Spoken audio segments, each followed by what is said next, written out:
Hello everyone and welcome to another video. Today I'm going to be filming my September wrap-up. Now in September I got into a little bit of a reading slump because of one of the books I was reading. I read a total of 4 books in September and overall it was a great reading month quality-wise, not so much quantity-wise. One of those books is probably my least favorite of the year. One of my least favorites, but the other 3 were 4 and 5 stars, so those were great. But we're just going to talk about the 4 books that I read in September. So the first book that I read in the month of September was You by Caroline Kepnes. This follows a man named Joe who works in a bookstore. One day this woman named Beck walks into his bookstore and he becomes utterly obsessed with her and starts stalking her. This story is told in second person point of view, so everything is like you did this, you did that. So it like makes it even creepier. I really enjoyed this book. It really messes with your mind. And the whole time you're like confused about what to think and what to do because Joe is a really bad guy. But also, Beck isn't the best person either, but he does stalk her, and so it's like really creepy because you get to see everything from the point of view of a stalker.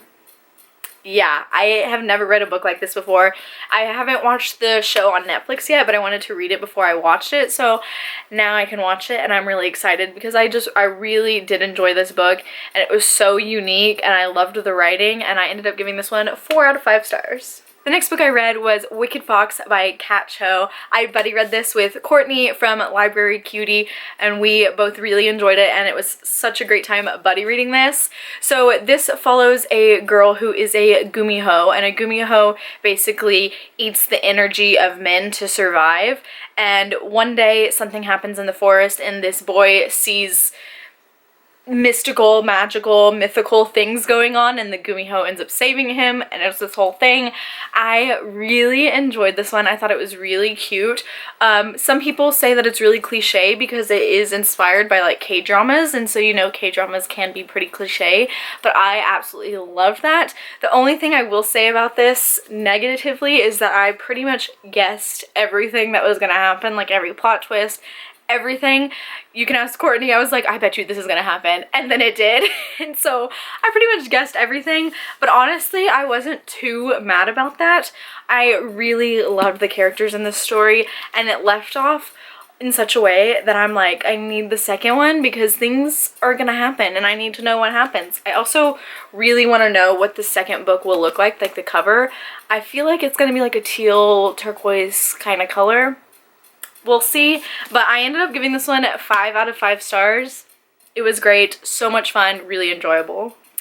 This next book is my favorite book of 2019, and that is House of Salt and Sorrows by Erin A. Craig. Oh my goodness. Okay, first of all, it follows a family. There's 12 sisters in the family, and suddenly sisters start dying, and one by one they start dying, so they believe that they are cursed. This is a retelling of the 12 Dancing Princesses. If you're familiar with that, I was not familiar with that, so I had no idea what that meant. But if you're familiar, you might understand a little bit better. But I love this book. I love the writing. I thought it was so atmospheric. Honestly, this should be a movie. I think that it would be so fantastic as a movie. It would be so good. But honestly, the characters in this were really great. I loved all the characters and I thought they were each unique. I mean, there's 12 different sisters and each sister was so unique on their own. That was really great. But also, I really loved the like mythology aspect in this. I wasn't expecting. There's a lot of different gods and like religions in this, which was really cool. I have never read anything like this. I thought it was so incredibly unique. I buddy read this one with Desi from Pastel Pages, and we both were like obsessed with this and like fangirling about it, and it was so good. It was so good. I got to read 2 great buddy reads this month. How good is that? But I'm just like trying to say stuff without spoiling because it is such a unique story that I don't want to say something that'll like give it away, because as I was reading this I was like, I have no idea what's gonna happen next. I have no idea what's happening, what the curse is, if there's a curse, if there's a bad guy, like who's doing what, what's happening, what's real, what's not. It's intense. It's a wild ride, but also it goes by so quickly because the writing just makes you go by so quickly, but it's also short chapters, which I love short chapters.